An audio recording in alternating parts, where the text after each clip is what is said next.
Okay, this is episode 1 of the Digital Fey Ego 2003.5 podcast. This is Emmett. And I'm Connor. And what's the goal? What's the aim of the podcast? What's our thing? I would say it is to appreciate film, and I think it should be appreciate every kind of film possible, whether it is the biggest pile of shit ever, or the most beautiful, most profound thing you've ever seen. I think all film has value. It's very well put. Yeah. And the way we're going to do that is every week, month, every episode, I'm going to pick a film and Emmett is going to pick a film. We don't know what each other has picked until we say it at the end of each episode, and we're just going to watch them back to back, not to compare them, but just to see them side by side because, whatever. So we're not comparing or contrasting the films every time. If it happens that we do, cool. It's not like we're picking two films that are related to each other. It's just two random films that we wanted to watch. And then the podcast, we're going to talk about each film, give them a little review, talk about any other background stuff, maybe give it a score at the end, and then other general conversation we'd like to have. Yeah, whatever happens. Whatever happens. I think to a certain degree, like from our own conversations, they just kind of trail off into a bunch of other shit. So I think that should be encouraged. Yes. And that is fine. Whatever conversation the film ends up kind of striking, I think should be worth it. And of course, full spoiler warning for any film that is discussed. We're going to be obviously discussing spoilers. Yeah. So don't go into it and expect not to, be spoiled. Yeah, I think as well, for me at least, I wouldn't say watching the films would be necessary to listen to the podcast. Yeah, I guess so. Because I think,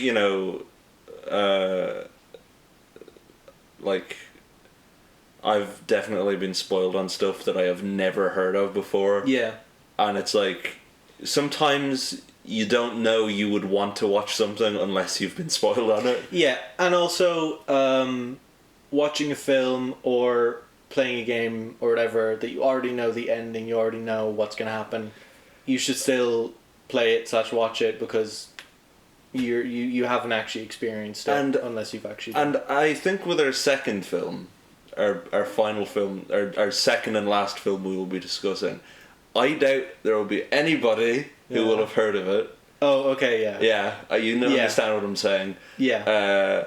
I was going to ask which one we should do first and second, but I think we should just do them in the order we watch them in. Yeah, that's fair. Because I think if we talk about the one we watched second last, I think we'll end on a much more positive and less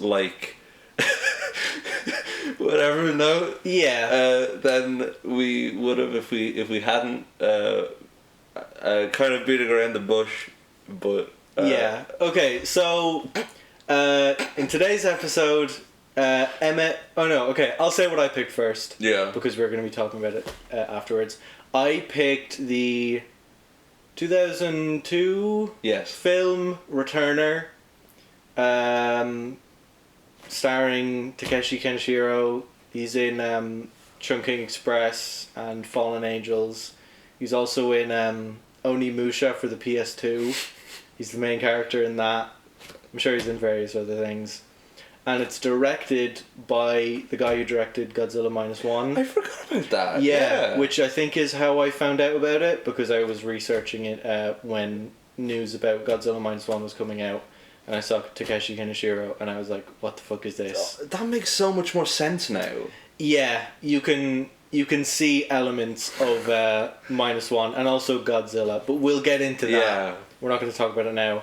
And Emmett, Also, I'm going to be introducing Emmett's film. Emmett's going to introduce my film. That's how it's going to work. Yes. So, The film I suggested, which I had just gone off the cuff, these are going to be very disparate films, and I Yeah. think that's kind of the point. But also, I did not think it through. So, the film I chose was the 1966 seminal third cinema classic, The Battle of Algiers, directed by Gillo Pontecorvo. It is. I watched it for film class, so that's why I picked it. And so yeah, that's basically it. I if I thought it through, I probably would have picked something else that wasn't as like heavy and Yeah. wasn't as reliant on like historical knowledge that neither of us have. yeah. And I have even less because I knew nothing about this going into it. And I think I would have gained a lot more if I had done some research, but I have done a little bit of research Yeah. just because I did write about it in college, Yeah. so I can speak on it to Yeah. some degree and answer questions. But there's definitely going to be plenty of Yeah. stuff about the actual historical events. But we'll try and keep it just to the film. yeah, And it's the kind of film where the political side is going to come up anyway. yeah, But I don't think that's too big a deal once we're clear that we're just talking about the film yeah, and not trying to make a whole thing about, you know, if what well, let's do a history podcast with people who actually know what they're talking about. yeah. Battle of Algiers is it's not like it's based on true events Yes. and it's a film and it's really it's like a montage of atrocities. It's kind of like 2 hours of people doing terrorist attacks and shooting each other. What did you think of it? I thought it was really, really good. Like, Yeah. I wouldn't say I didn't like it. I thought I thought it was a really good film, but I think I would have enjoyed it a lot more had I known a little bit more about the history, because it kind of started, and I was like, oh, I hope they like introduce the characters or whatever, Yeah. and I kind of get a little bit of a history lesson to start off with. Yeah. And I think they kind of had a little bit of a opening monologue with the like news guy, but it wasn't nearly enough for me, someone who knows nothing about it. Yeah. Like I was like kind of puzzled, or no, not puzzled, but like questioning where it was set for the first like 15 minutes. Yeah. So I knew nothing. Yeah, I did like it, and I thought there's lots of very strong visuals, very strong shots, but it's very, very depressing. Yeah. Like, Although I don't know how you're supposed to make it not depressing. 'Cause yeah. it's like, Yeah. So basically, it yeah, as you said, it starts off with like a kind of montage, some quick, like it kind of starts as a quick bit like in the middle, and then the rest of the film is kind of getting to that bit in the middle, where we're introduced to basically the main character, though it's kind of the point is that there's no main character like as such. Yeah, that we'd really. it doesn't really follow one person throughout the whole thing. It's kind of going between lots of different people who sometimes I don't think even really get named or have characters. They're just kind of them. You just kind of recognize them. Yeah, and now I that's kind of part of what like the kind of artistic statement that film is making, where the kind of like third cinema thing, where I don't know if you're familiar with it. No. At all. Basically, third cinema was a movement that was basically like Marxist in origin. Right.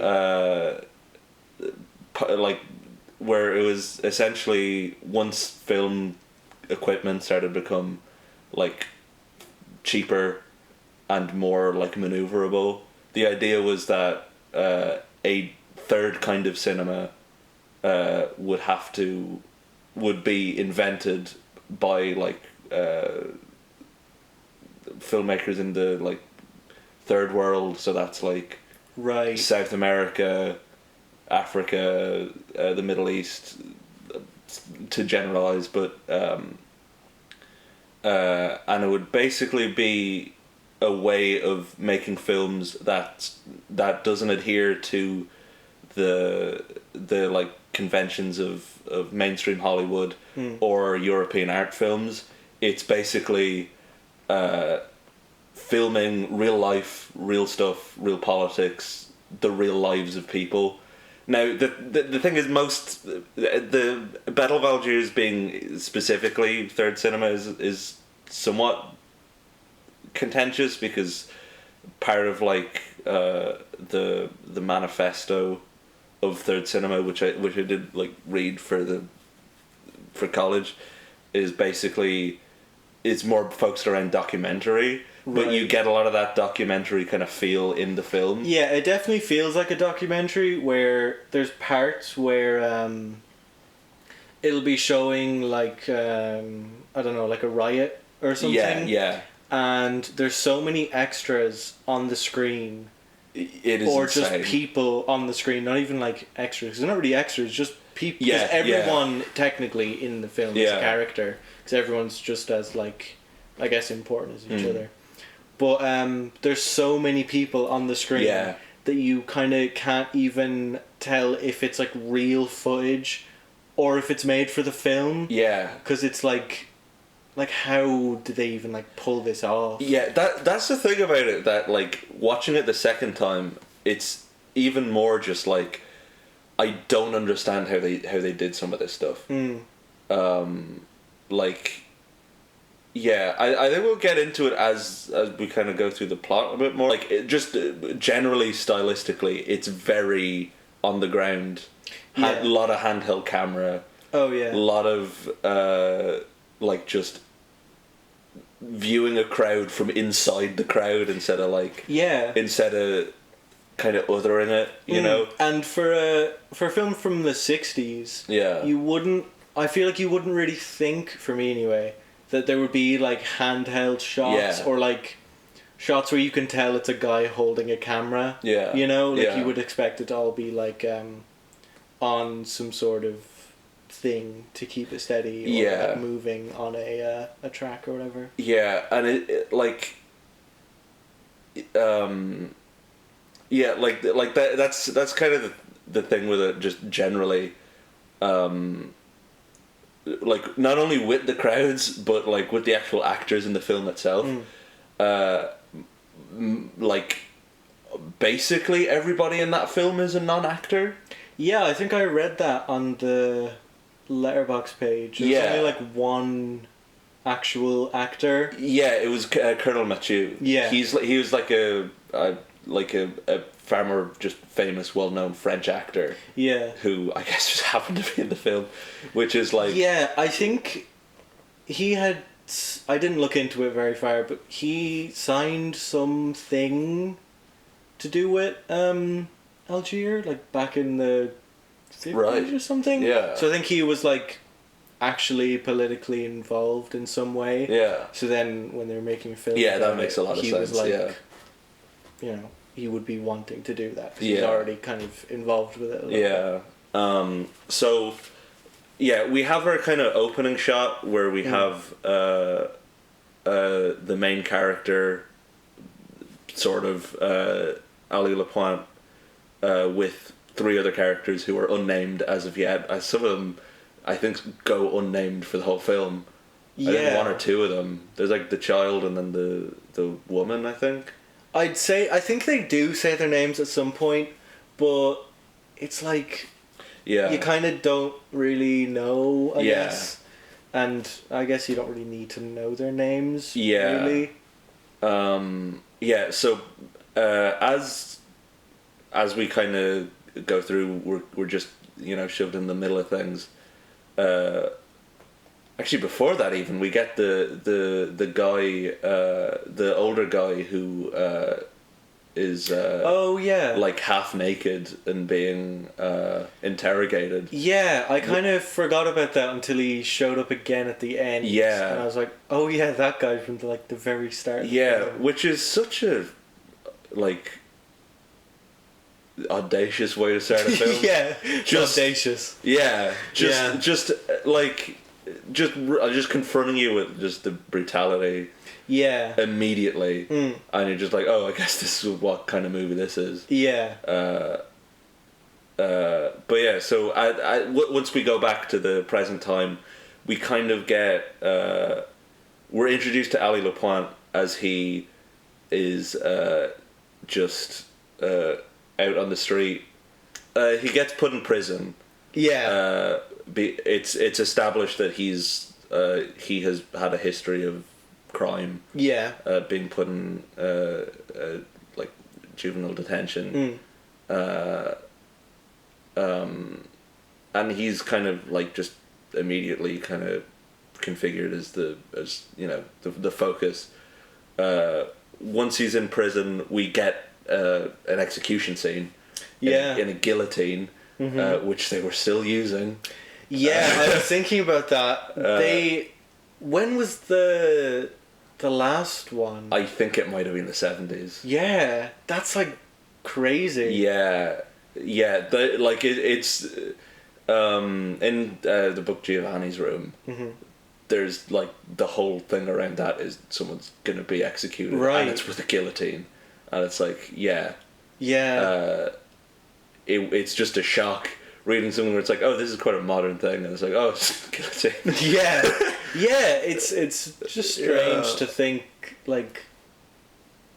we used to cut people's heads off, and that was a normal thing to do. Yeah. But Yeah, such is the way. such is life, I guess. You get your head cut off sometimes. Yeah. But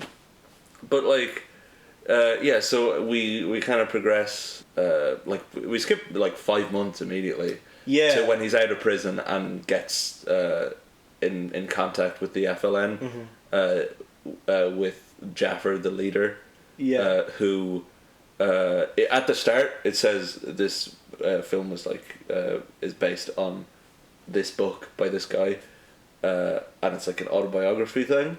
Right. The guy who wrote that book is Jaffer, in that is the character, and the guy playing the character is basically playing himself. Oh. Yeah. Right. Yeah. That's cool. There are a lot of layers of just oh, this is just real life. Yeah. But through film, and I think that's one of the most fascinating parts of the film, and one of the parts that I think is just so if the overriding sentiment is how the fuck did they make this, it's how do they capture just a place, yeah. and all the political turmoil, all the personal turmoil in a fictional film, in a mostly fictional obviously based on real events and everything, but it is a story that was written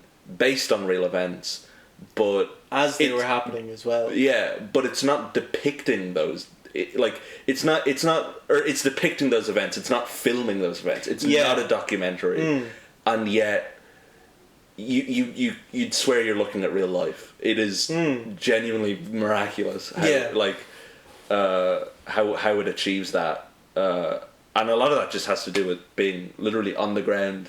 Yeah. Filming in real locations, and that's part of the third cinema thing. It's emphasizing we're filming on location. We're not using sets. We're not using excessive squibs or whatever. Yeah. We're not doing any of that. We're just getting people from the place. You're not getting any Lawrence of Arabia shit where you got some white guy playing someone who's supposed to be from Saudi Arabia or whatever.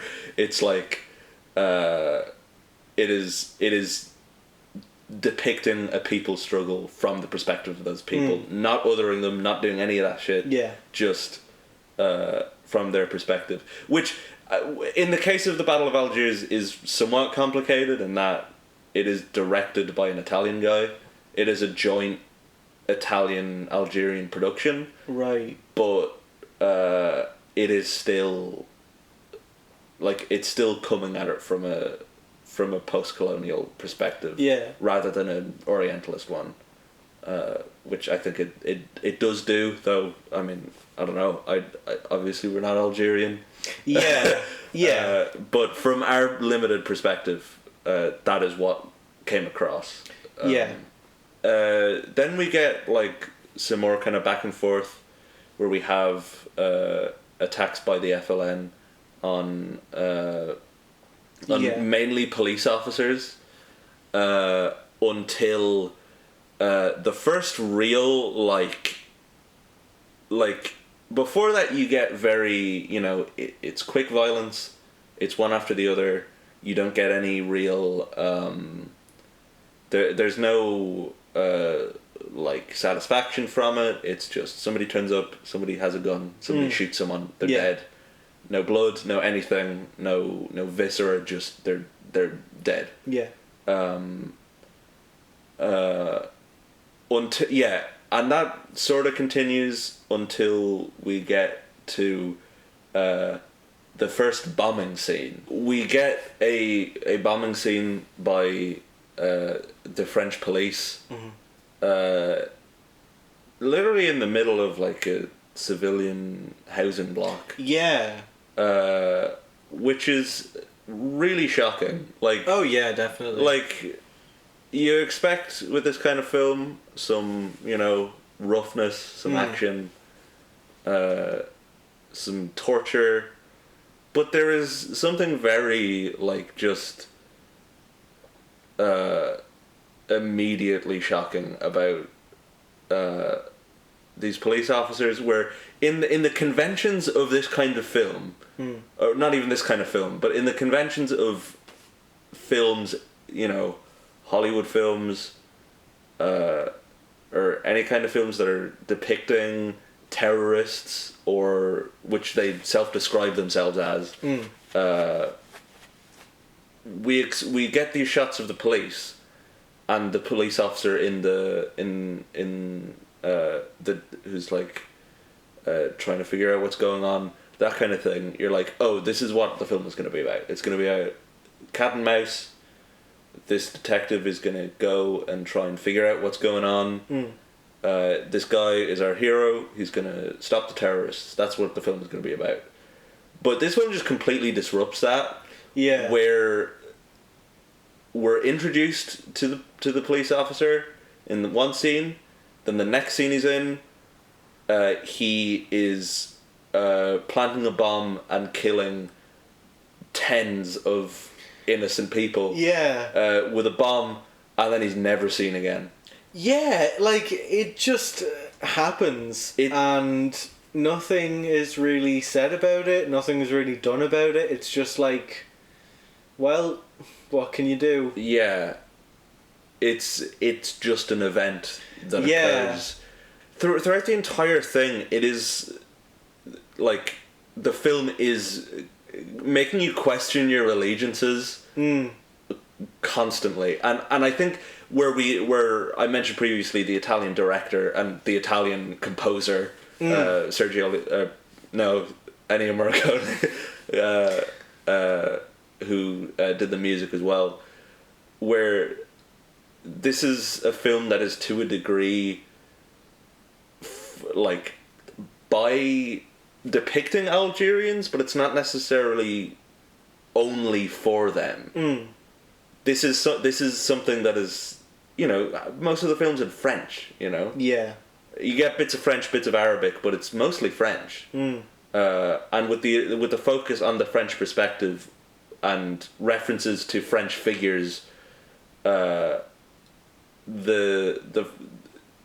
the film is communicating with a European, not even European, just white audience. Yeah. And when we are immediately confronted with the realities of colonial violence by police, it is it just completely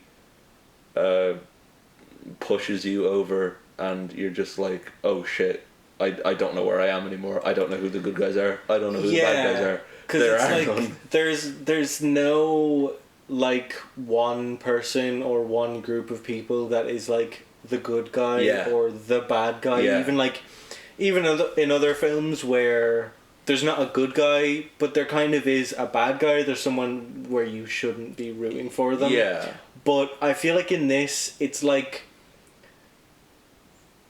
there's not really like a good guy or bad guy. Like, you know, obviously like the French government, army. Yeah, the army, yeah. That are like, you know, occupying this place that doesn't really belong to them. Yeah. You know, obviously they're not very cool. Yeah. But they are. I mean, if anybody's the bad guys, yeah, it is the French army. It is the occupiers. Yeah. But as you're, I'll let you keep saying it. But like, it's like, yeah, they're the bad guys, obviously, because they're like doing something more like something big. But it's like the individual people. There's not one good guy and one bad guy. Everyone kind of does shitty things, but that's not really the point. Like, there's, you know. Yeah. I'm kind of repeating myself over and over again. Yeah, but you are getting the whole idea of individuals. That's another kind of discussion the film is having with European art house cinema and Hollywood cinema, where those are a kind of film that are focused on the individual, on individual psychology, on one person interacting with other people and the kind of conflict that arises from that. Whereas this, in keeping with the third cinema tradition, is trying to depict a collective and collective experience, as opposed to just like trying to make a political story out of individuals. It's trying to make a political story out of collectives, which is what politics is made out of. And so, yeah, when you get... Obviously, you have individuals which are interesting and which can be dissected and analysed, like Colonel Mathieu. Yeah. He is by no means a representative of... You know, he doesn't strictly represent just the French military in general. He is just a part of it. Yeah. And that collective is what is being kind of spoken of through him. Yeah, and that... yeah, and when we're speaking about like individuals and the individual cost and complicating our allegiances, the fact that the next scene is of the retaliation to that attack. Yeah. Where I think it might be my using favourite to describe like any scene in this film is kind of tough, but I think it's one of the most striking and effective just sequences in the film, where essentially after we have the aftermath of the bomb, where we literally see Algerian children being carried out of the rubble. Yeah.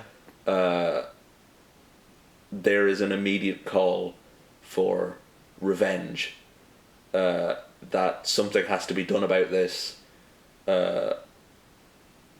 People are, being killed in their homes.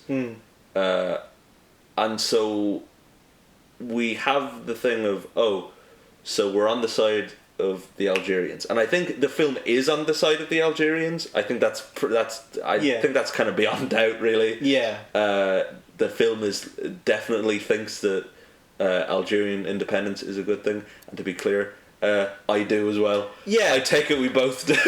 Yeah.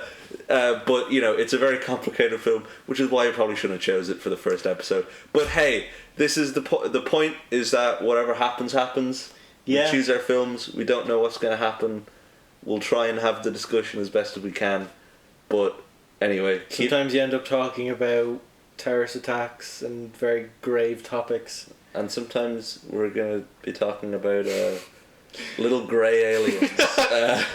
But that's in a little bit. But that is film, though. That is film. That is the story of film. That is the wonder of cinema. Cinema can be the most politically incendiary, fucking artfully crafted media there is. That is just a call to action to get out there and do shit. Yeah. Or it can be grey aliens, people doing backflips. Yeah, Matrix, shooting shit, guns, E.T. Yeah. Yeah. Anyway, back to the thing we were talking. Yeah, back to terrorist attacks. Back to terrorist attacks and dead children. Oh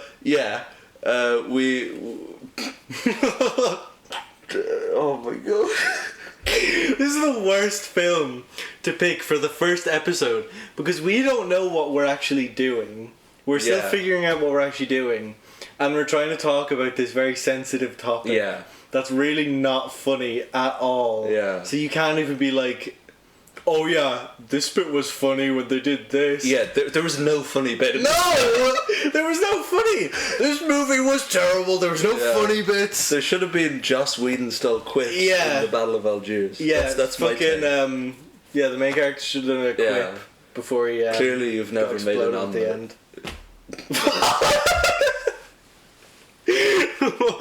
Okay. Yeah. What, This is fucked. I want to take this time to say that this is really stupid and it's nitpicky, but there's a few bits where the camera was out of focus. Oh. Yeah, and I kept noticing it, and it was at bits where it would have been really cool if the camera was in focus, but sadly it wasn't. It was just kind of slightly off. Damn. I would have done it better. You should write a strongly worded letter to the estate of Gilles Ponty. I will. I'll write him a strongly worded letter. You should have. I think he's dead, so I'm gonna. Well, his family will read it to his grave. Yeah. You should have focused the camera a little bit better. Yeah. It would have been so much cooler. Mm. The next scene in the film is 3 different women. Are they going to the same quarter of the city? Yeah, so they're French. No, they're not French.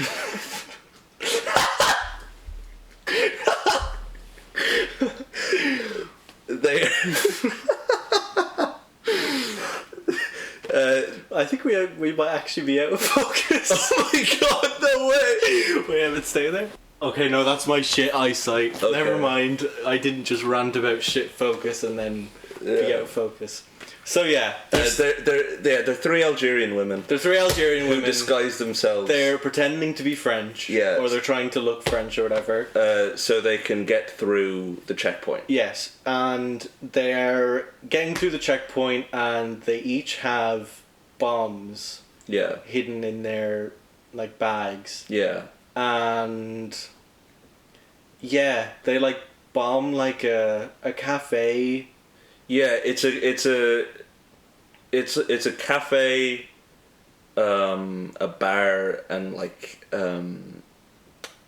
is it a train station or airport? I think it's an airport. Yeah. I was it's a really long sequence. Yeah. Because you kind of see the point where they're picking up the bombs and setting them up to them each individually going through the different checkpoints, and then them walking to the place, and them like sitting there, and you see all the people in there, and you're kind of like, this is fucked. Yeah. Like, it's fucked, you know, obviously, but it's like, you kind of really sit in it. Yeah. You feel, I guess, the emotions. Yeah, it's the fact that it never cuts, I think. Yeah. It's, you don't just get like, oh, we're just gonna, you know, cut out all these bits and just try and get to the juicy bit, get to the suspense, get to the tension. It's like, no, you see them go through the checkpoint, you see them get the bombs from the guy in the warehouse, you see them go to each place individually, you see them sit down, you see them look around, and then leave. There is no point where you skip over the fact that, no, they see everybody there. Yeah. They see all those faces that you see. They see all those people dancing, people waiting for their plane. They see everything, and at no point are they like, fuck it, no, I can't do this. No, they they leave it there. There's, I think there are bits where you could read remorse. Yeah, I think there were, with the I was going to point out one specifically, but I feel like with all of them, you do get a point where they're kind of like, maybe I shouldn't do this. Yeah. And then, you know, ultimately they do decide to do it anyway, which, you know. Yeah, it's like, it's really fucked up. Because it's not even like, oh, because they're all like white French people that are in these places. Yeah, it's like, you're kind of like, yeah, these are like the white French people that are kind of like, I guess, like invading. Yeah, like they're the settlers, you know. Yeah, they like when she looks around, she's seeing a privilege that the Algerians do not have in their own home. You know? And you can see that and be like, yeah, I guess I can understand why someone would do this. You know, you can understand the reasoning or whatever, but you're not. You know, obviously, you're not like, oh, I would have done this. The whole time you're like, Jesus Christ. Yeah. This is completely fucked up. Yeah, there's no gratification through violence. And even for the three women, there's no bit where they're like, oh, fuck yeah. Yeah. Just like... Yeah. Yeah, there's no triumph. They just leave and that's it. Yeah, and it's very, like, unceremonious. Yeah. They just leave and that's it. Yeah. And I feel like in the whole film, there's no point where... Not that what they're doing isn't right, but there's no point where it feels good. Yeah, exactly. Or it feels like... Even it feels like they've really accomplished anything. You know? Yeah. It kind of, for the whole thing, it's like... They're doing it, and they're doing it for a good cause, like, you know, but it's like... There's no, it's like... It's the sense that, you know, through the language of film, it's just showing. Yeah, it's really just showing it without any fear of showing every detail. Yeah. And just kind of presenting it and saying, this is it. Yeah, look at it. The situation is enough. You know, there's no need to be like, oh, let's sex it up a bit. You know, let's make, you know, let's put on all these scenes where we have the swashbuckling hero and all that. It's like, no, none of that exists. It's just, you've got a bunch of people with their own shit going on who carry out these attacks, and you can, you know, think about the reasons, but ultimately up to you. You know? Yeah.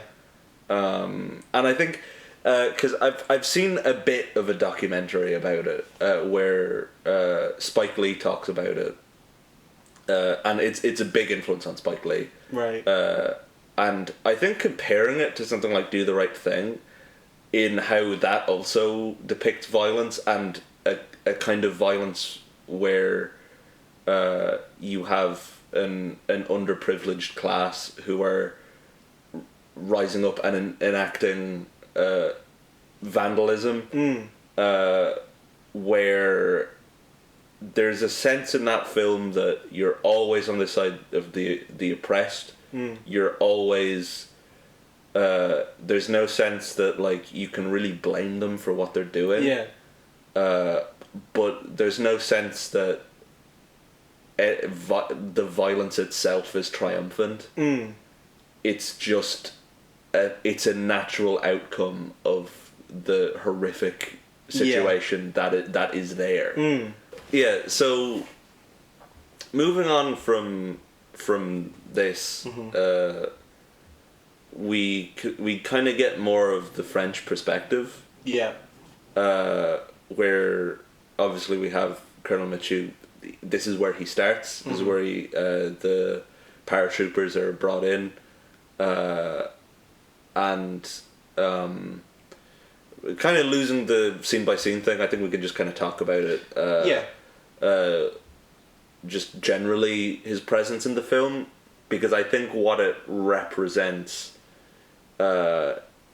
is really interesting in how it contrasts the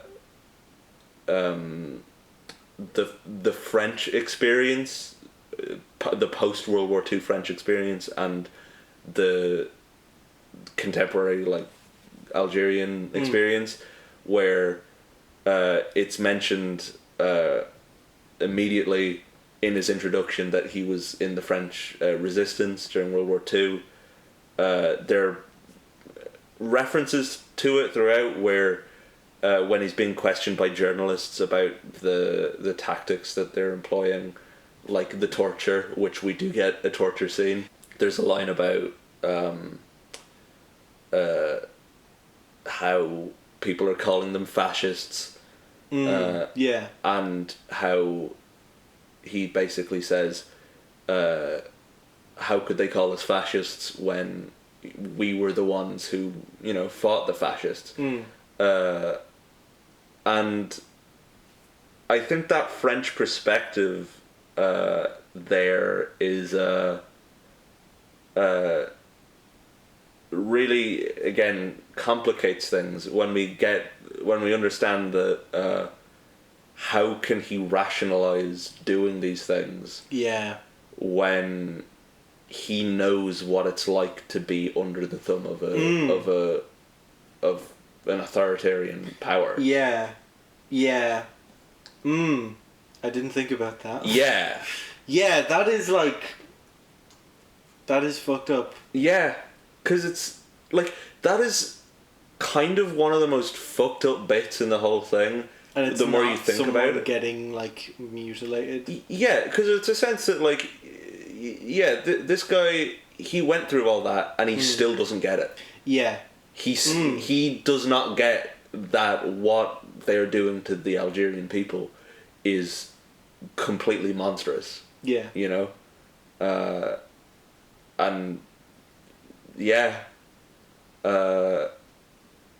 And he's also played so well because there's his kind of disposition is so like kind of detached and like almost ironic, where he kind of just doesn't like he is literally just following orders.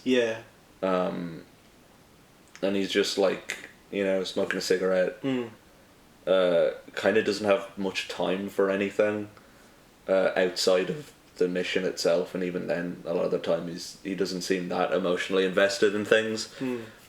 So kind of where the film kind of goes from Colonel Michoud's introduction through to the end is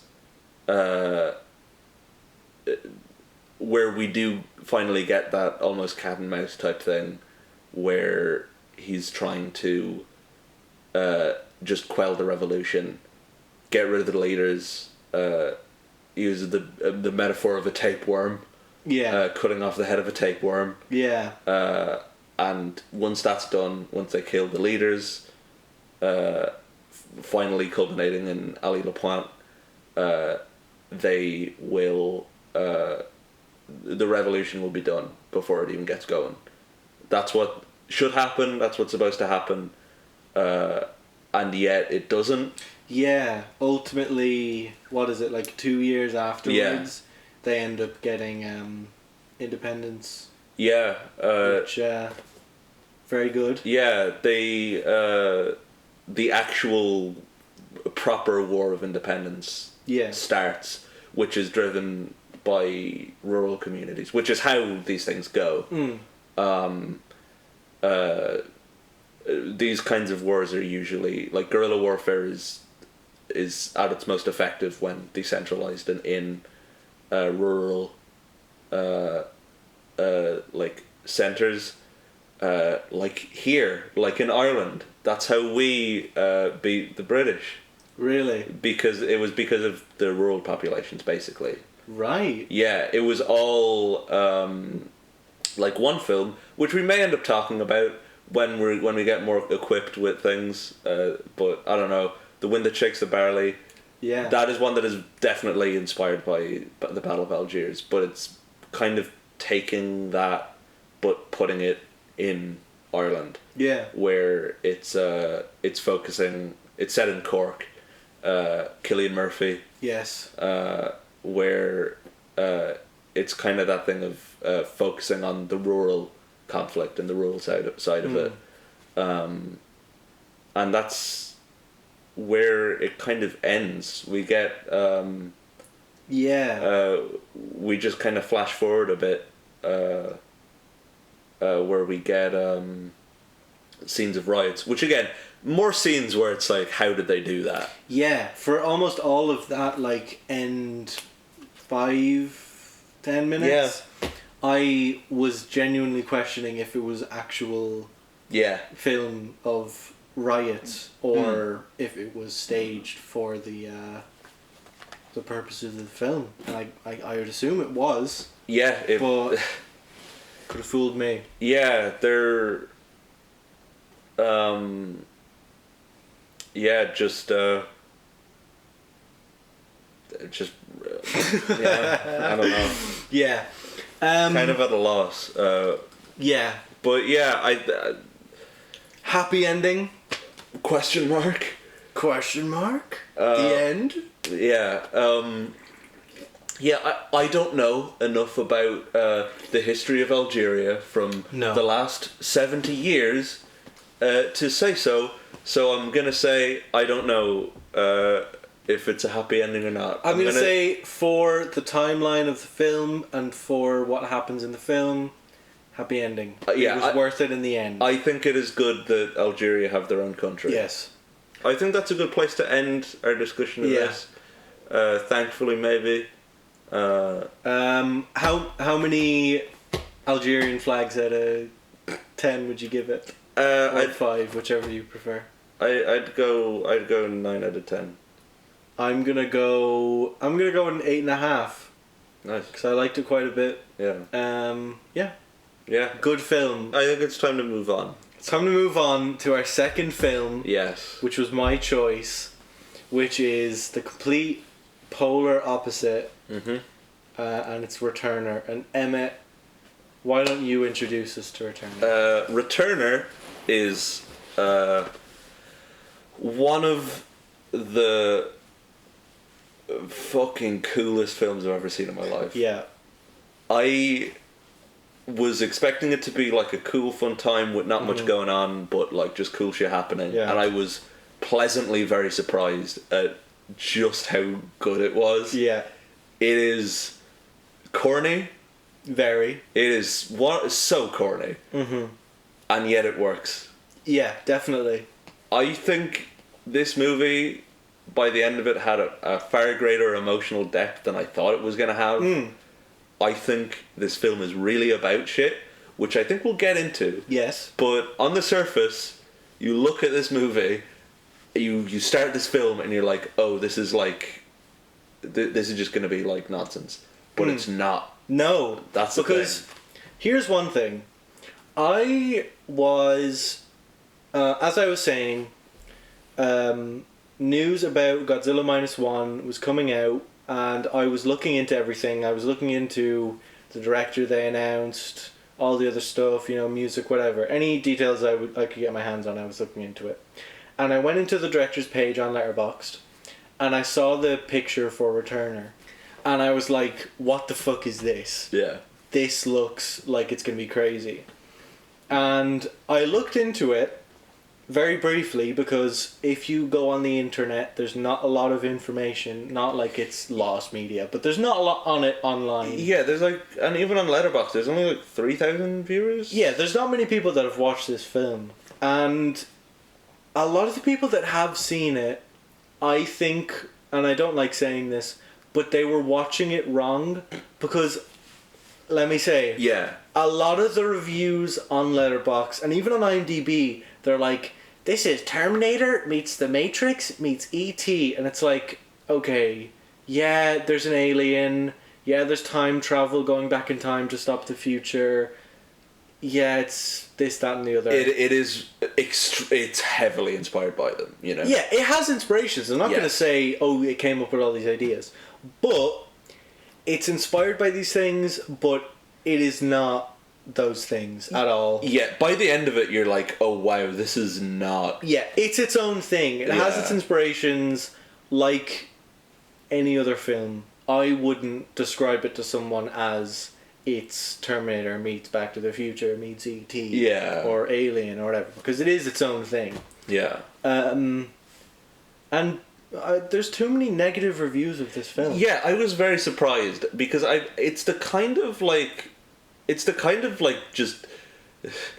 just sincere action filmmaking that I think is actually well done. The action scenes are definitely. really good. I would have thought, Letterboxd users would be into. Though that having been said, there's a very small sample size, because not that many people have seen it.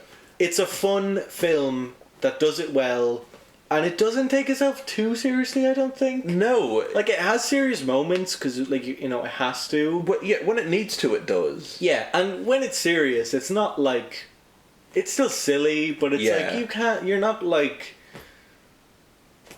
pulling your hair out, I guess. Yeah. It's still pretty good. Yeah. Yeah, okay, Emmett, what happens in this film? Okay, so we open in the future. In the future, where everyone speaks English. In the year 2085. Yes, I believe 2084, 85.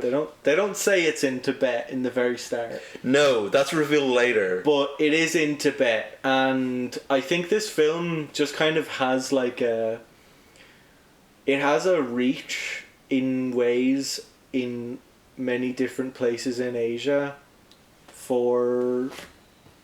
It just does. You know what I mean? Like, there's the triad. Oh, okay, yeah, I get what you Japan, mean. Yeah. The future, they're in Tibet. It's just kind of scattered throughout Asia. Yeah, and you've got... I don't know why. Yeah, because, I mean, obviously we've got Takeshi Kaneshiro, who's...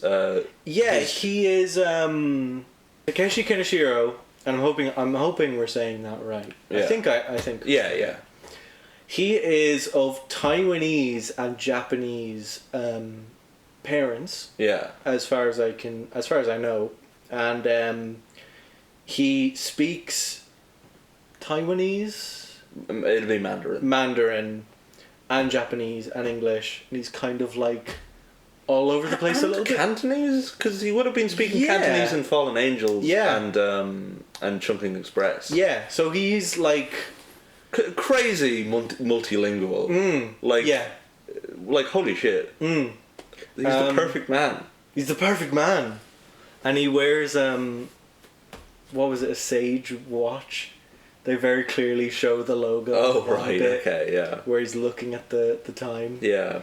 And I think he was also in like a Rolex ad or something. Oh, I don't wow. know. I think I saw it online. But yeah, we start in a future Tibet. Yeah. Where everyone speaks English now. Yeah. Because of course they do. I don't know, like, I think it's just that they had a bunch of not even just American, because some of them are like European. Yeah. They just had extras who spoke English. Yeah.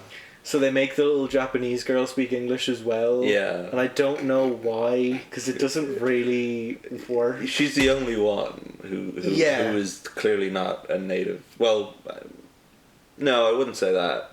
I think there's probably like a French guy there, but but even still, it is quite clear that I don't know. Yeah, but yeah, we're in future Tibet. Yeah. There's some fucking random white guy who's the leader of the resistance who's got glasses. Yeah, he's so funny. He's just a bit of like a dork type of guy, a loser type of geek. Yeah. But he's like the big guy, and what does he say? He's like, well, looks like they've got a new shield. Yeah, I think I've got some stuff that he says. This is what he. The energy tube is unstable. The future is in your hands. Yeah. So they're in their little cave in future Tibet, and they're just kind of hanging about. Yeah. And then, what are they called? Daggera. I'm going to call them aliens because I'm not saying that. An alien who is disguised... A disguised spaceship, what you fucking say? Yeah. An alien that their ships can like transform into human ships for some reason. They never fully explain how that works. But then they start wrecking shit. They start shooting everyone. And pretty much all the humans are dead. Yeah. Like, the one, the one guy is like... I need a volunteer, which is definitely a bad translation. Yeah. Because no one in that situation would say, I need a volunteer. Yeah. They would say anything else. Get in the fucking portal. Yeah. Somebody get in the portal fucking now. And then one guy goes, I'll do it, and he instantly gets fucking exploded. Yeah. It's Steve, is his his name is Steve, and he goes... Steve, no, what does he say? Yeah, I think I read. Yeah,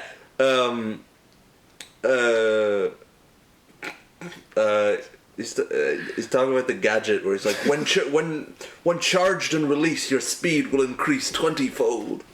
And then Steve gets blown up, and he's like, Steve, get him! And then it cuts to his fucking dismembered legs. Yeah, it's like him getting exploded right after saying I'll do it is like, it's timed like a comedy bit. Yeah. But it's not supposed to be funny. But because it's just a guy getting exploded. Yeah. And then like the professor guy, I think he's supposed to be a professor. Someone calls him professor, but he also seems like he's supposed to be like the general. Yeah, but it's like, how could the aliens invaded in 2002? How could he? And this is 84 or something. Yeah. Are there still colleges by the time? Because he's, let's say he's like 55, 60. That's still like this year. Yeah. He's born this year. It's very debatable or questionable why he's called the professor. Maybe it's just a bad translation. Yeah. Oh, sorry. Or maybe they just didn't know. Maybe they didn't know what they're talking about. Yeah. But anyway, everyone gets exploded. He's the last one left, other than the main character. Well, the kind of main character, Millie, and he's like, "You're the last one. You have to save everyone." Yeah. And she's like, "Okay, I'll do it." And she jumps in the big portal. Yeah. That the CGI in this film.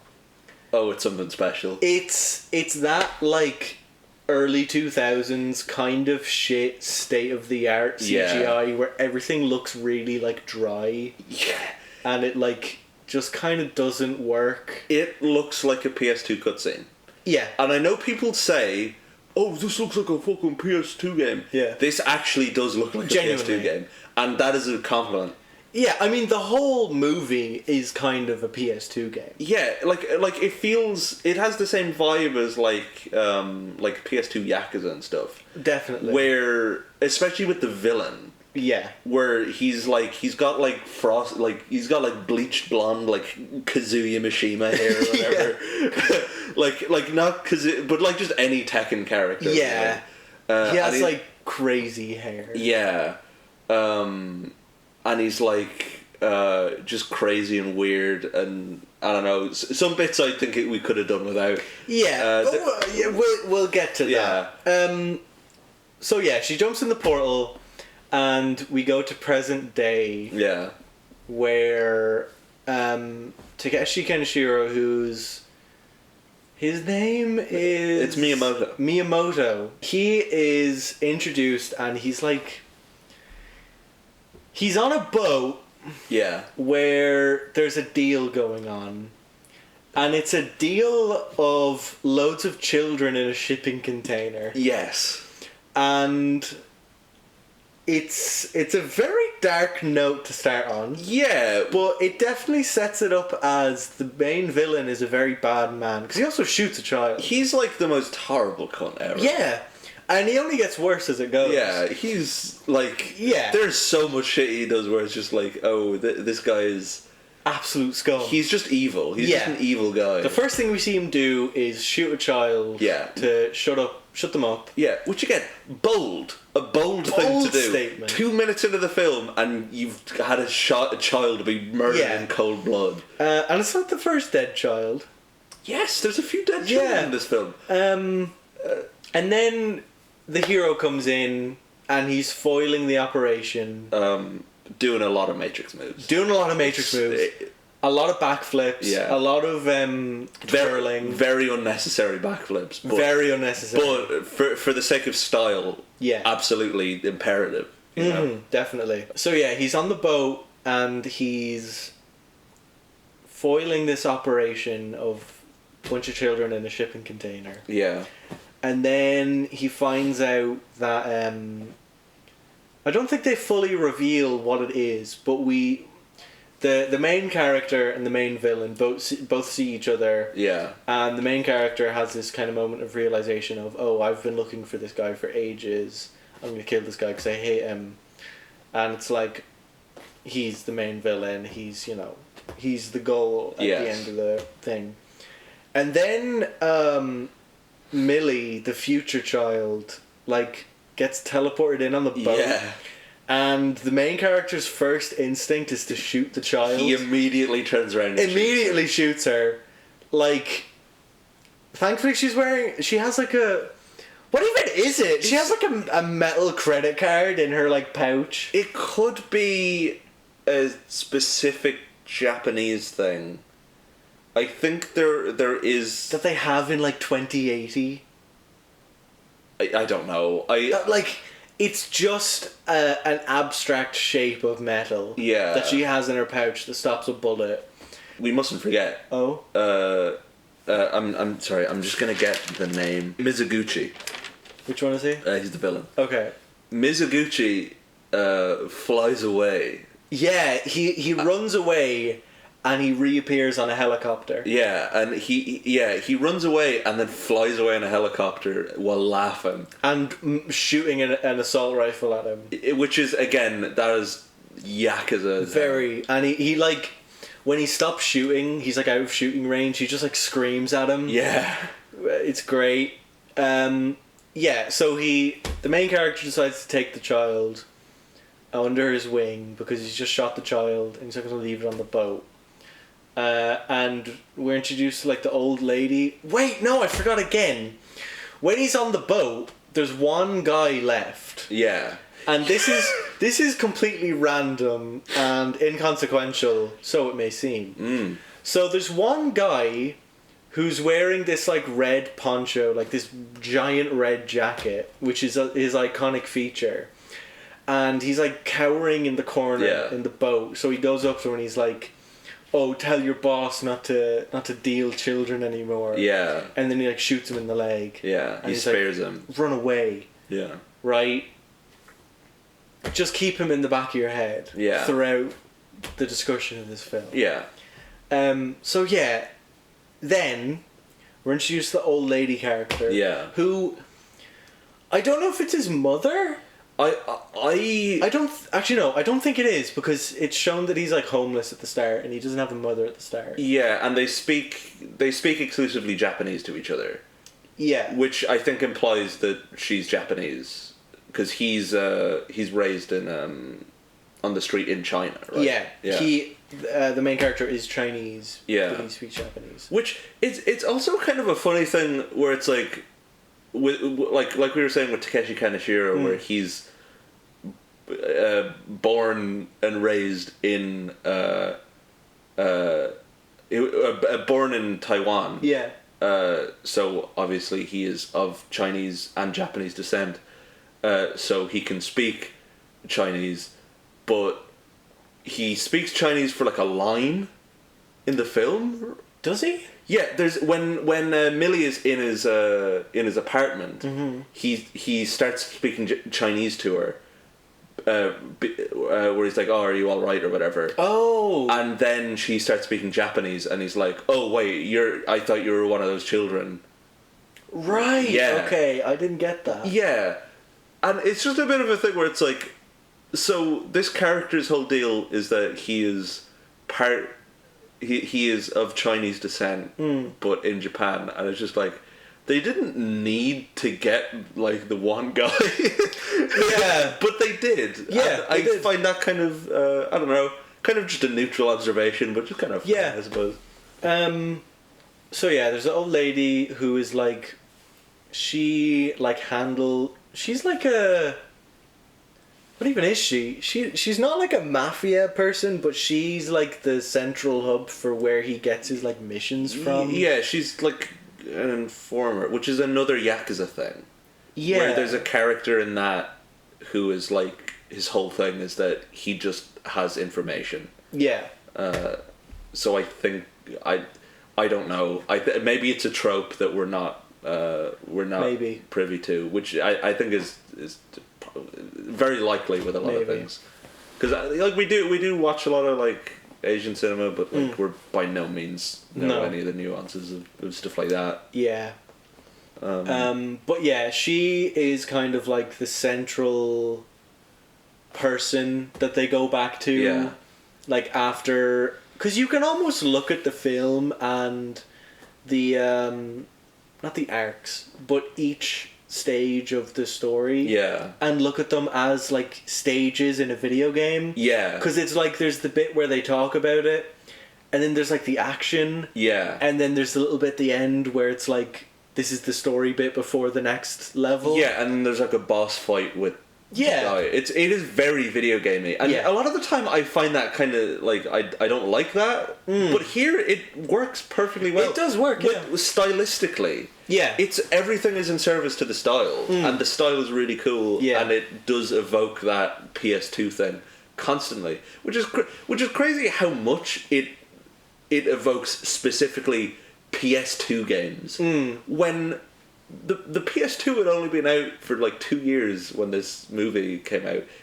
Not even, because it would have been made like, we'll say at least a year, and the PS2 would have come out late. It's more of like a 2004, 2005 type of style. Yeah. But this came out in like 2002. Yeah. So it's like almost like ahead of its time. Yeah. Maybe this was the blueprint that everyone took from in their PS2 games. Yeah, or maybe the things that it's being influenced by are also the things that everybody else got influenced by, especially the Matrix stuff. Oh yeah. This is the most Matrix inspired like shit ever. It's like it puts more John Woo into it, where like with the Matrix it's all very precise and everything, and the slow motion is only used when the characters are actually in slow motion, whereas this does a lot of the like low frame rate stuff that's more common with like John Woo. So yeah, there is definitely a lot of John Woo in there as well. Yeah, you can definitely there are definitely points, and especially because a lot of the locations in the film are like regular locations. They're not like grand, like a spaceship or something. You know what I mean? Yeah. Or like a desert, something like that. Yeah. It's like everyday locations, which is something that we both love in films absolutely. and games. Yeah, like it's.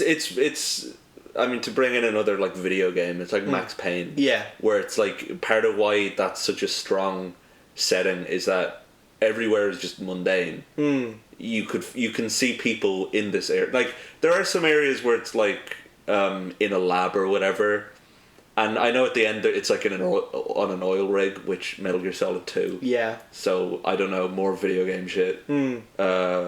It's like you like They seem like normal locations. Yeah, the overall just kind of naturalistic feel I really, really like. Yeah.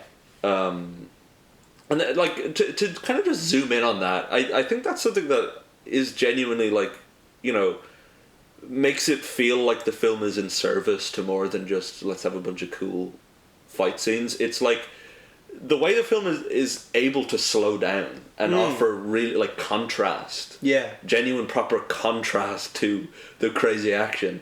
Where like when you're first introduced to Miyamoto and his relationship with his mother figure, I suppose. It's like you just kind of spend time with them in just talking to each other. Yeah. And that's probably one of the best parts of the whole film is the way it's able to just get the mundane aspect of the relationships. Because everybody has such good chemistry with each other. Yeah. It's actually crazy how good chemistry people have, where like with those relationships the film just throws you into it, but there's so much implied like relationships with the characters that it has that naturalistic grounded feel when it needs to, which I think makes it far easier to get invested in all the crazy shit. You know? Yeah. Which actually is kind of a parallel you could draw to Godzilla -1. Yeah, definitely. Where the relationships and the lives of the real characters is kind of juxtaposed with the Godzilla. Yeah, it's contrasting every day with literally the most crazy science fiction shit you've ever seen. Yeah.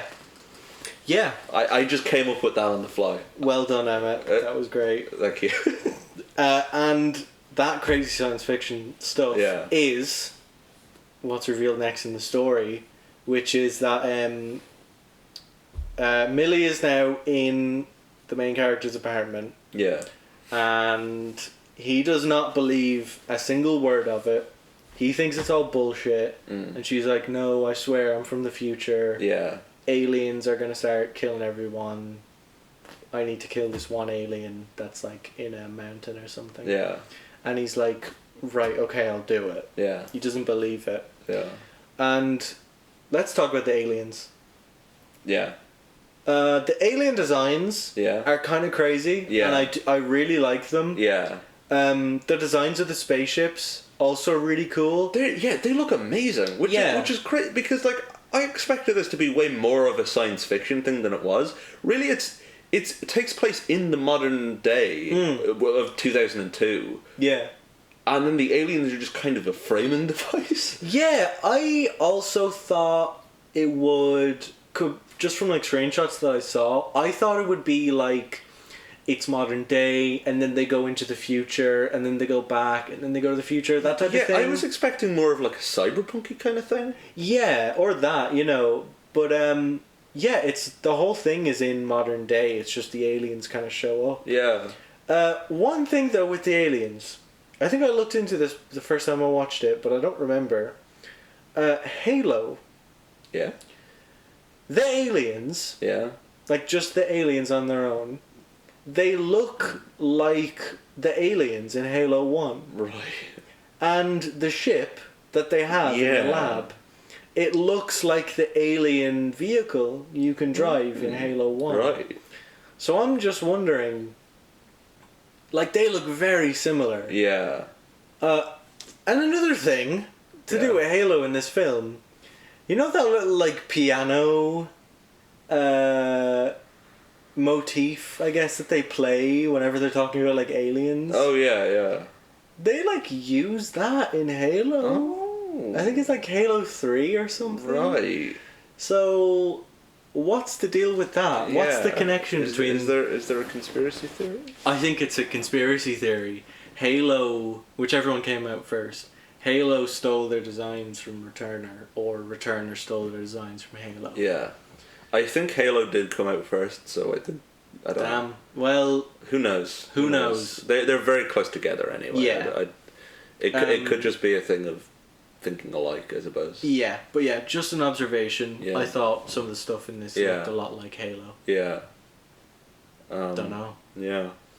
But I think to go back to the apartment, yeah, because I really want to talk about the interactions yes. between Miyamoto and Millie. Mm-hmm. Weird how the three most prominent characters their names all start with M for some reason. Yeah. Which is like in writing advice they tend to say, yeah, you should try to have as few characters whose names start with the same letter as possible so that people can differentiate them better. Just not at all the case here, which it could be a reason for that. Might not be. Who cares? Who cares? But anyway, what I was actually saying, their chemistry is immediately there. Yeah. They're really funny. Yeah, definitely. And there's a bit where Miyamoto is asking her about what's going on, what's the deal with, why are you here? And she says, I can't tell you. And he does this fucking slump. Oh, yeah. And it is the funniest thing ever. And then he picks up a chair. Yeah. And fucking cracks it, like destroys it on the ground. Yeah. Very funny guy. Yeah, he's so good. Yeah, I think Takeshi Kaneshiro is definitely one of my favourite actors. Yeah. Because he's like, in Fallen Angels, his character can't speak, so it's all, like, there's like a monologue. Yeah. Not a monologue, it's like a narration. Yeah.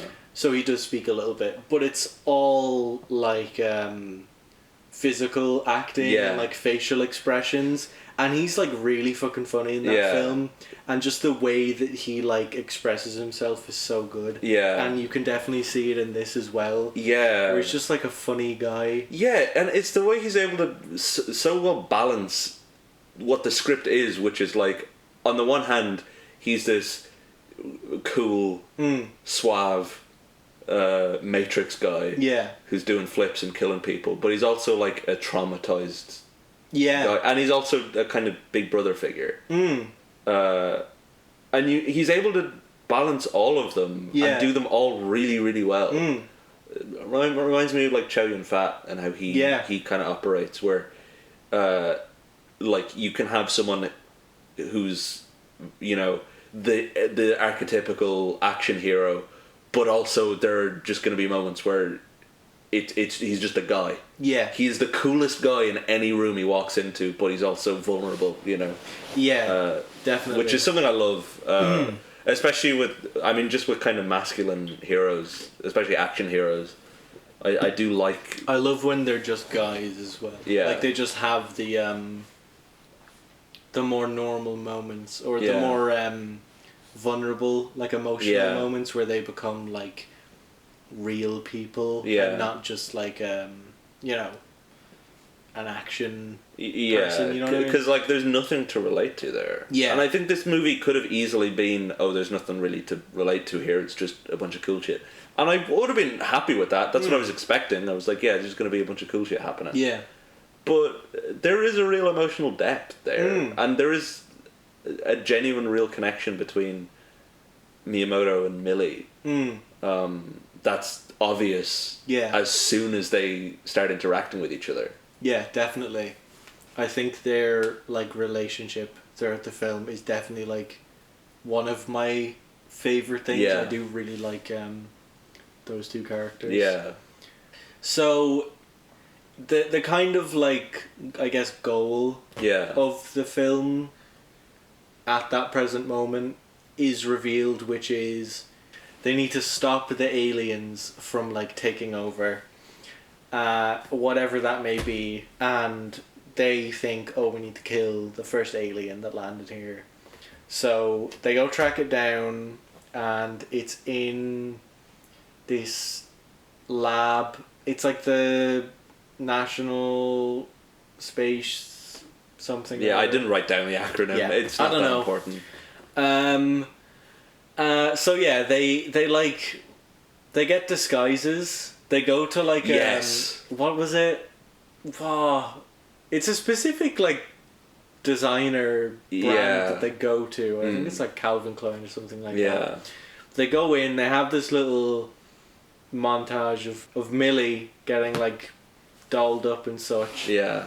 And they have their like cool outfits. Yeah. And they go in Yeah. and they get the guy, and they have this strange, I don't even know what to call it, when they're walking in with this guy who they're holding hostage to bring them in.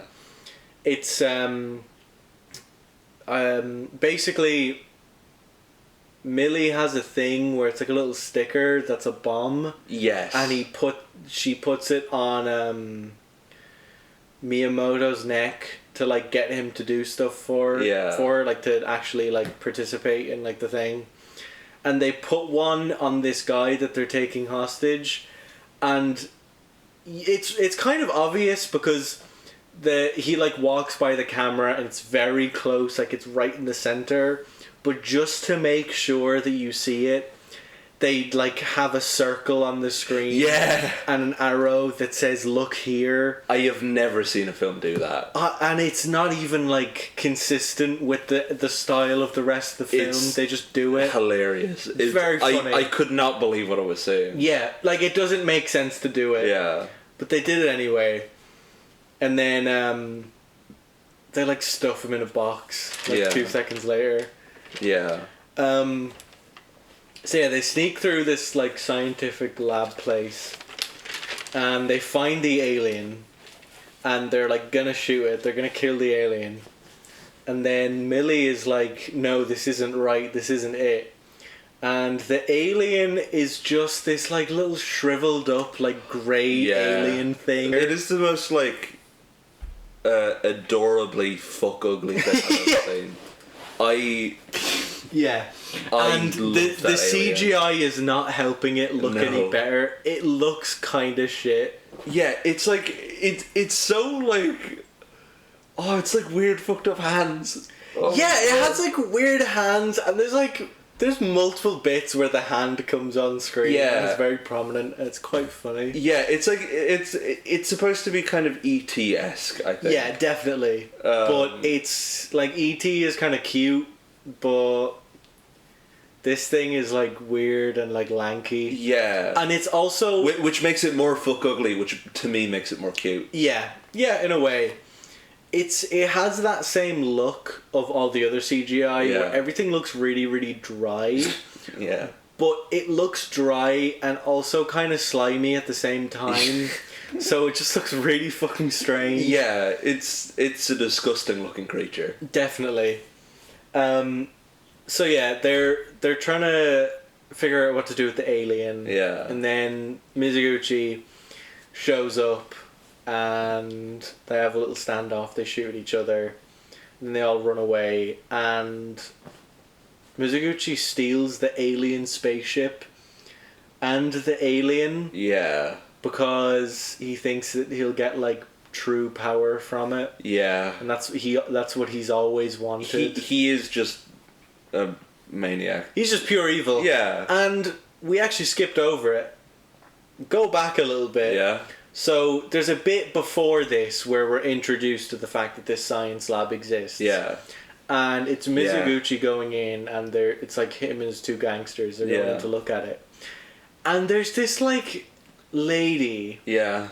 She's like the scientist. And she comes out and she's like, "Oh, are you like, you're Mizuguchi, right?" And he's like, "How do I know you're not a spy?" And then he grabs her boob forcefully. It's like, why? It is that is like, I guess, he has no morals, but it's also a bit like gratuitous and it's like unnecessary. I get that they're trying to make us hate him because he is supposed to be like a gross, slimy guy. But also, you introduced him with killing a child and like selling a bunch of children in a shipping container. Yeah. We already fucking hate this guy. Yeah. And they're like, yeah, but he also gropes women. Yeah. It's like, ugh. Yeah. It's just kind of gross and uncomfortable. He also like licks her on the face. Yeah, he does a lot of weird tongue shit. He does another weird tongue thing towards the alien later. Yeah. But yeah, he's a complete fucking creep. They get away. He blows up the science lab after stealing all the alien shit. Yeah. Because he's just evil like that. Yeah. And then he's kind of like, oh my god, I'm doing such a bad job of describing this film. Mizoguchi's actually in the triad, the Chinese triad. Yeah. And there's a bit where they have like a meeting with the triad leader, and he's like, what the fuck happened with that guy on the boat? Yeah. And then he's like, oh, we tried to kill him, but he got away. And he's like, okay, well, you better kill him next time. So he's in the triad, and he's like, you know what, fuck this. I have alien, like, lasers and shit now. Yeah. So I'm going to take over the triad. So he decides to go to an oil rig. Yeah. He goes to an oil rig, he brings all his alien toys to an oil rig. And he sets up shop there. Yeah. And meanwhile, Millie and Miyamoto are gearing up because they know he's gonna go to the oil rig. Yeah, I was gonna talk about the action scene in the, like, the actual action scene in the lab, Okay. because I think it's one of the best ones. Okay, we're gonna go back and we're gonna talk about the action scene in the lab. Yeah. Fire away. Okay. I really like the bit where Mizoguchi does the point. Oh yeah, yeah. Where he goes like this. It's so fucking good. Yeah, I think he's like, Oh, good. Get them. or yeah, something. some guy gets exploded and he flies out the doorway. Yeah. And then he's like, go in there, Yeah. kill him. And then there's another bit where he does like a flying punch, which is so fucking. It's when the best. Yeah, it's when the two main characters run away. Yeah. And he's really pissed off, and he's like, "Oh, what the fuck!" So like kicks a computer over. Yeah.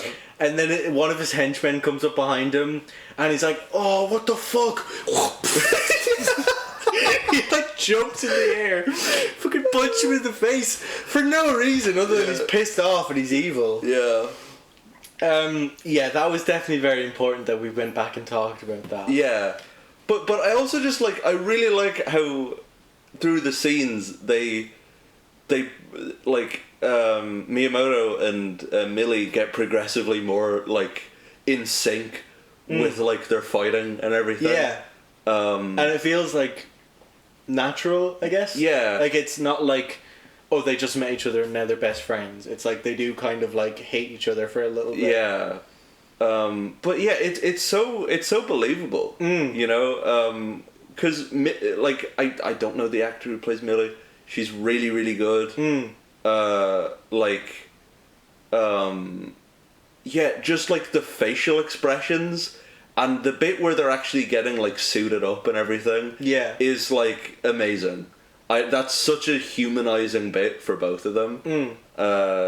Where they just the genuine joy on her face is amazing. And very funny. Yeah. But like as they progress, they get more in sync with their fighting and everything. And I really like the bit where, because we didn't even mention it, where with the whole like not watch thing, but the thing that slows down time. That's like a really important plot device. Yeah. Where basically, and it's a device. Yeah, Millie has a literal plot device. Where she speeds up. Yeah, she speeds up 20-fold. Yeah. Which is how they describe it in the film. Yeah. And so by using that, she's able to escape the situation. or do whatever other thing she needs to do. Yeah. In the speed of 20-fold. Yeah. But yeah, another thing I was thinking about just in their like kind of fighting and stuff and their chemistry, I think this movie, like, to go back to the video game thing, I think this predicted to a certain extent the whole Last of Us. I knew you were gonna say that. Yeah, the whole like father with like adoptive father-daughter thing, and I know that is like a lone wolf and cub thing. That's kind of where it originates, but I don't know. Yeah, I mean, I can see the parallel. Yeah, where those. where there's a lot of like dad games and stuff from the last generation. It's not as much of a thing anymore, but there was a lot of you know, again mostly a lone wolf and cub thing, but also I do think in execution it is quite similar in the way they kind of, you know, don't know each other but then come to appreciate each other. I just It is revealed in the lab that Millie has a dead little brother. She was like running away from an alien and was holding him, and he like got shot. Yeah, another dead kid. Another dead child who they do show on screen. Yeah. They don't show the first child dead on screen, which is a good thing, but they do show this other dead child. Yeah. Which is pretty crazy. I don't know, maybe the rules, or I guess not the rules, but the unspoken rule about dead children in films is different in Japan. Maybe they just don't really give a shit. Yeah. But yeah, Millie has a dead little brother, and Miyamoto has a dead young child friend who was kidnapped by Mizuguchi, which is his whole vendetta against him, which is why he's like hunting him down, and I think let's just say it now, Mizuguchi is revealed to be an organ seller. Yeah. He sells organs. He harvests the organs of children. Yeah, of children. And sells them. Yeah. It's like a fucking Cormac McCarthy villain or something. It's like, he's like the judge. Yeah. It's crazy. He is like completely fucking evil. Yeah. Like no one else is in this film. Like he is the most evil motherfucker in this film. Yeah. And it's like, but even it kind of works, because then it's like the whole thing is that it's like revealed that the aliens weren't the bad guys. It was actually because the alien actually just wanted to go home. Yeah. But the humans were stupid, so they like killed him or something. Yeah. Or like didn't let him go home. So then the aliens attacked and caused like the war and everything. And I think it's implied that Mizuguchi caused the whole thing to happen. Yeah. Like he's the reason that everyone lives in Tibet now. Yeah, the evil of man. He's literally he is like, I mean, he is the fall of mankind. Yeah, I mean, I joke, but like he is basically like it is like a Cormac McCarthy thing where it's like he's just pure evil. Yeah, he is pure evil. He does nothing good. Yeah. He's purely just fucking maniacal. Yeah, like it's far more cartoony, but like that is kind of what he is. He represents the worst part of human nature. Yeah. Which is greedy and murderous and erratic and all that kind of stuff. So, okay, back into the plot. Yeah. We have a little bit where the two main characters are suiting up. They're getting guns. And there's a bit where they're on a bike. Yeah. Which I thought, it's Takeshi Kenshiro, Fallen Angels. Yeah. Was there something you were going to say about it? Oh, yeah. Was that... no, I was going to say that's one of my favourite scenes in the whole film. It was a very cool scene. Yeah, because there's the action bit. Oh, yeah, sorry. And then, after the action bit, Yeah, the action bit's crazy. The action bit is crazy. He like does an Akira slide. Yeah. But he keeps spinning. Yeah. He doesn't like stop. He just keeps spinning. Yeah. And he's gonna shoot at the car that's chasing them. But... And it does a slow motion thing where he swings the gun. Yeah. And it repeats from 3 different angles at like I think different frame rates. Yeah. Not once. Not twice.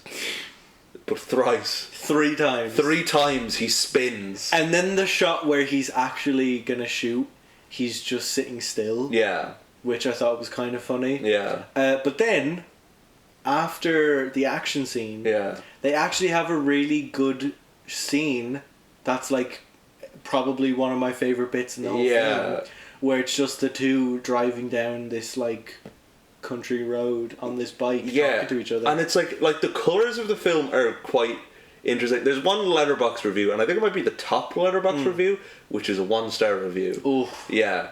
Where they basically complain about the colour grading and say it looks like a Killzone video game or something, which I disagree with. That Killzone has like no colour, or at least the first one or whatever. I don't know. I'm not talking about Killzone. I'm talking about this fucking movie. I really like the vibe of the film. I think it works. I think it makes sense. All that stuff. But the colours, the red, the like dull red of the sky, as they're riding to where the oil rig is, and the conversation they have where they're talking about are we able to change the future? Will this even work? What'll happen when we do? Like, will I just disappear? And I think it's here. Where, like, the reason why I like this scene so much is because I think it's here where we really get that emotional core of the film, where I think we get, like, the kind of conceit that the whole thing is kind of going towards, which I think for most of the film I was like, okay, this is like, you know, schmaltzy and all that, and it's fun and corny. And I think it's here where I'm like, okay, no, this is actually about shit.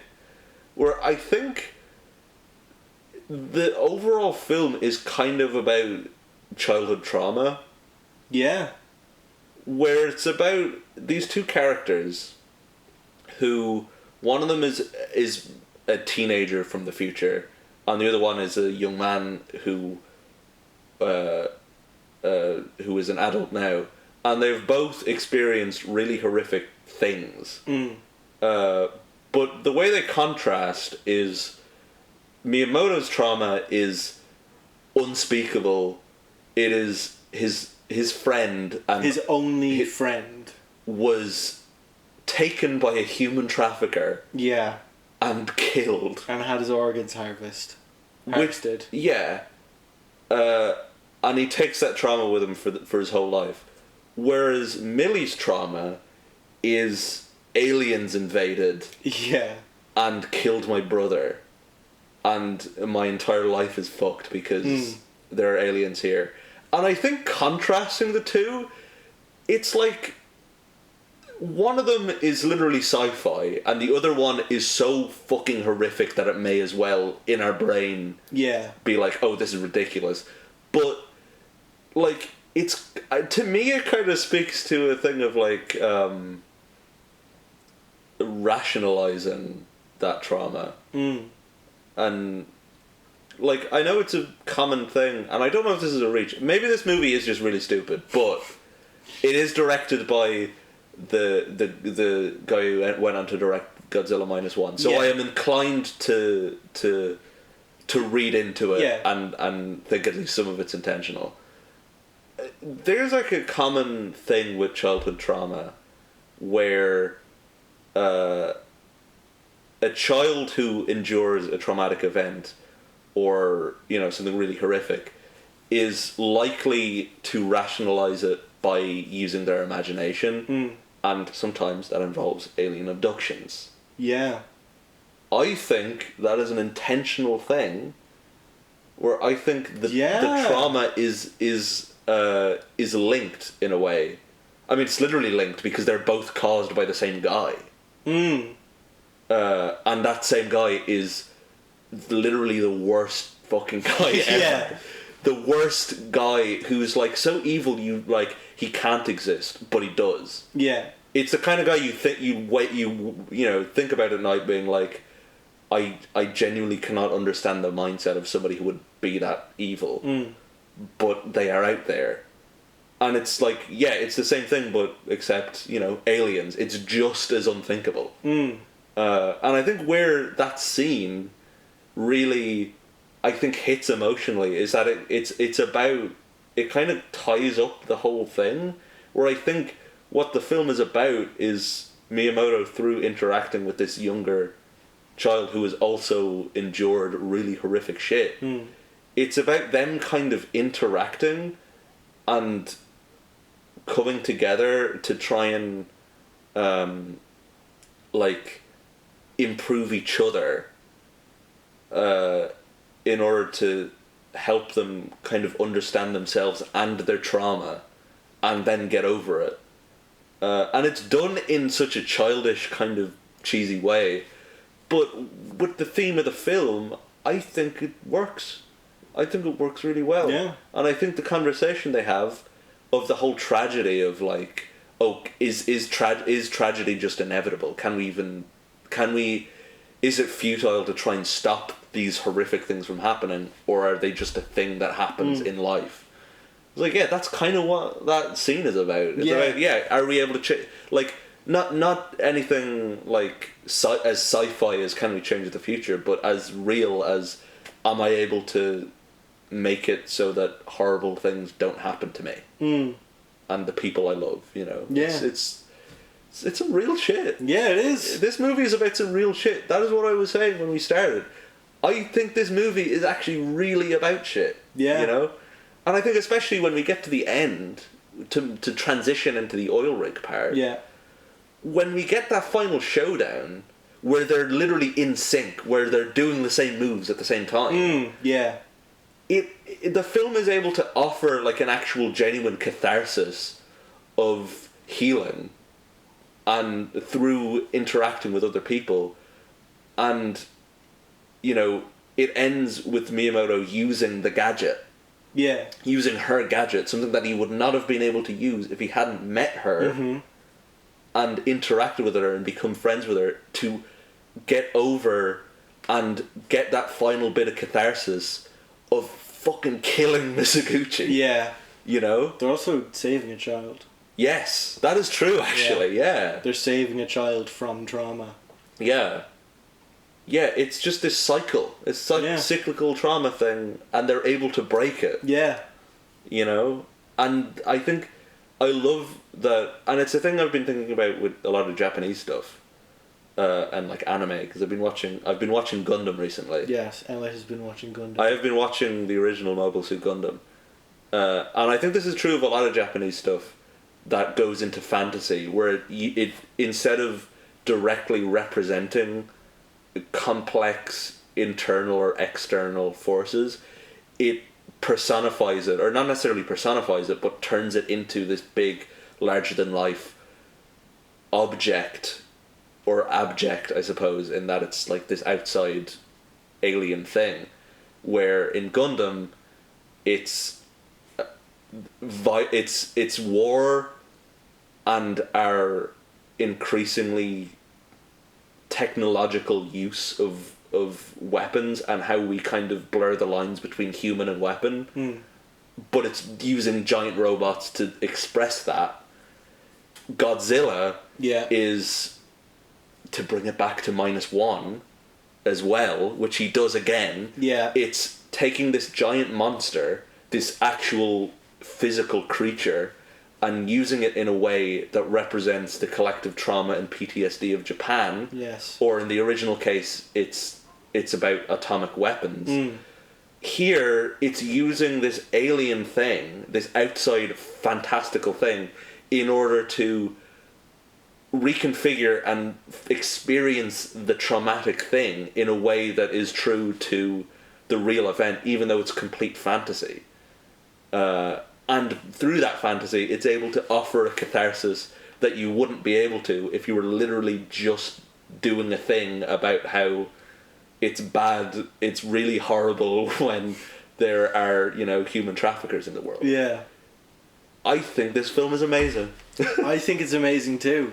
Yeah, I mean, the oil rig part, Yeah. I think that bit on the bike is a really good scene to put right before the big action set piece ending, where they're just kind of running around the oil rig shooting at each other. Okay, so there's a bit, Yeah.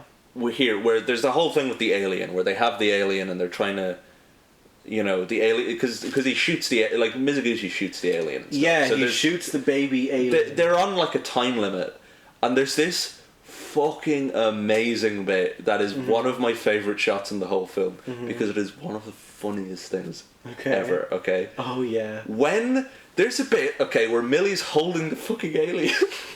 She's like crying, right? She's crying because I forget even what happens around it. I think it's just like they ran out of time because the time that the aliens were supposed to invade. Yeah. Time, they've basically reached that time. She's like, oh, I'm fucking useless. Yeah. I didn't even know And there's a shot where she's holding the alien like this. Okay, and I'm not fucking joking when I'm saying this. It is Michelangelo's Pieta. But instead of Mary and the Christ, it's fucking a teenager from the future and a fucking ugly as shit. It's literally in the fucking robes as well.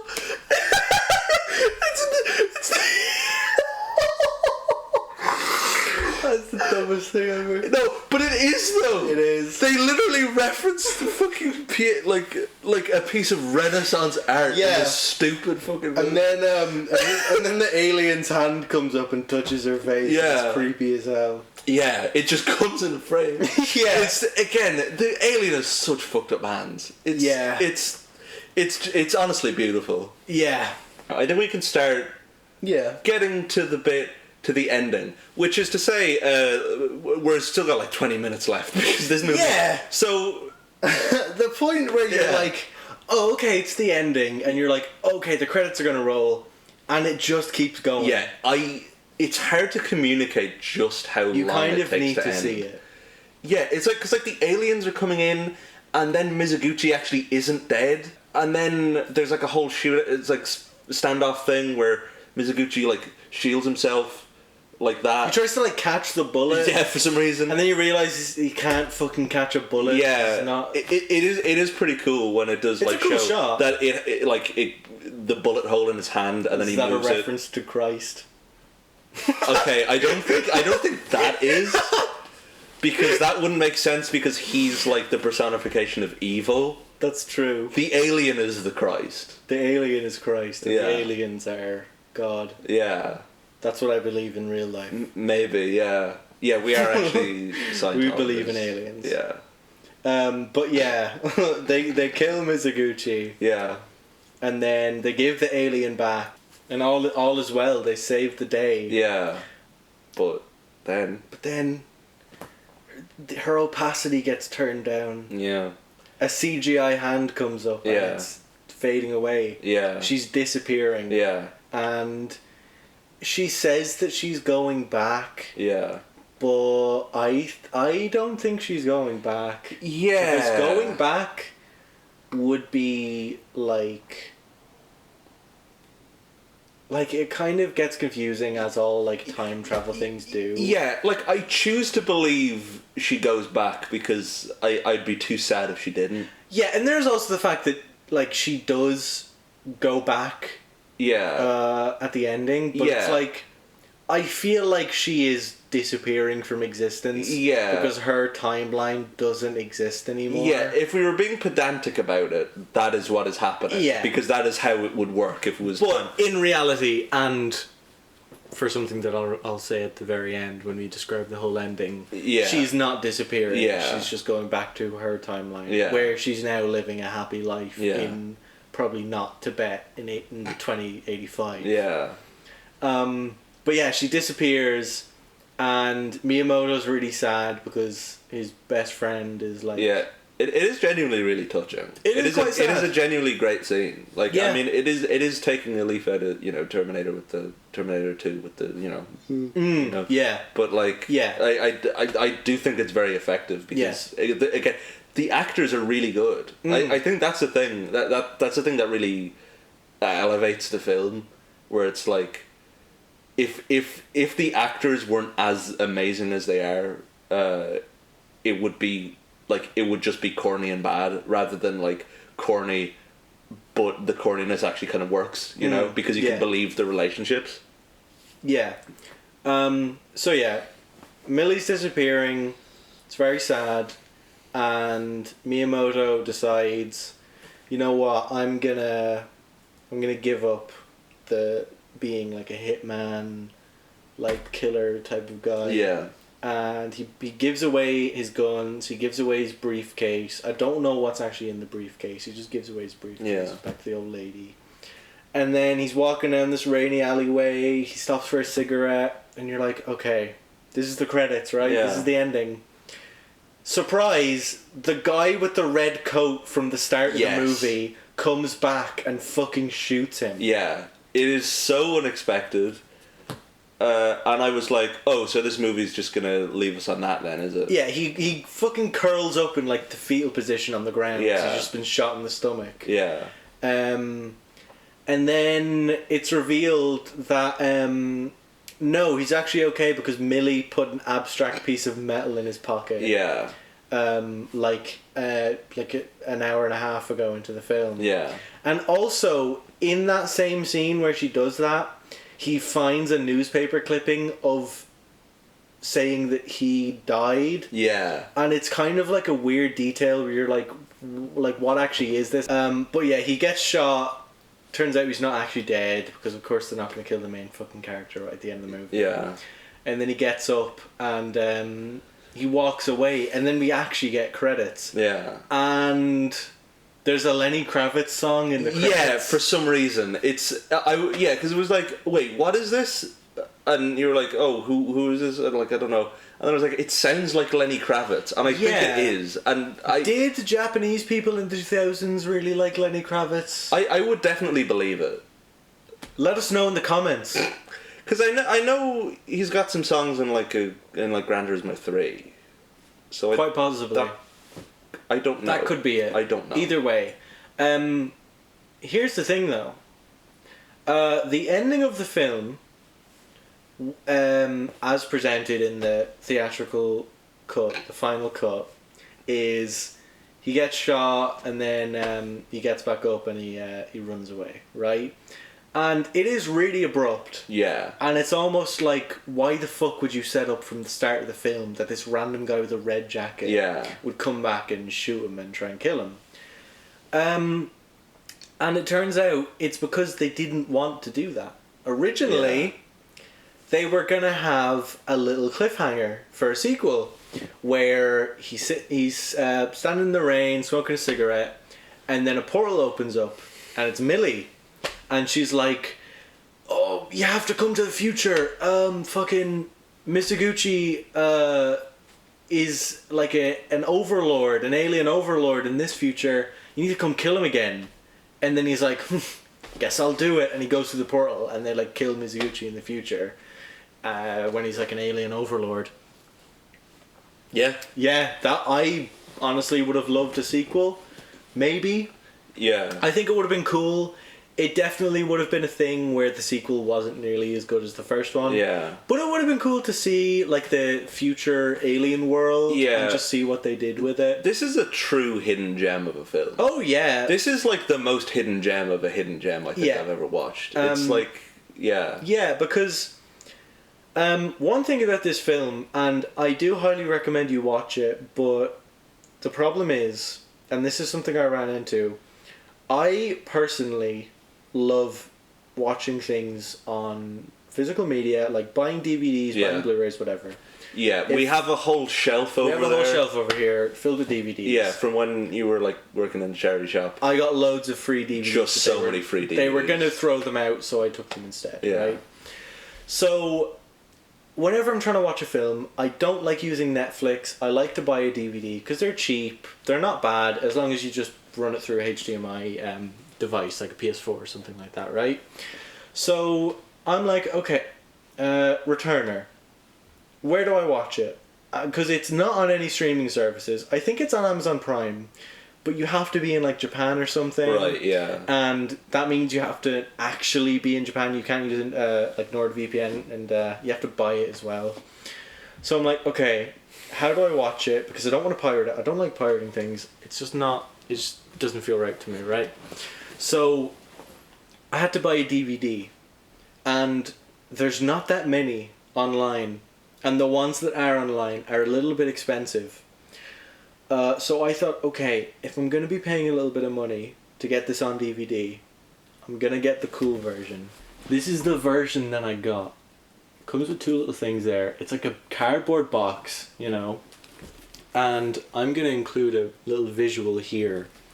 It comes with, this one here has loads of printed out on like really nice card of like the characters and the posters and some concept art designs, and it has the whole VFX storyboard just printed out for you to enjoy for no reason other than it's cool as fuck. Yeah.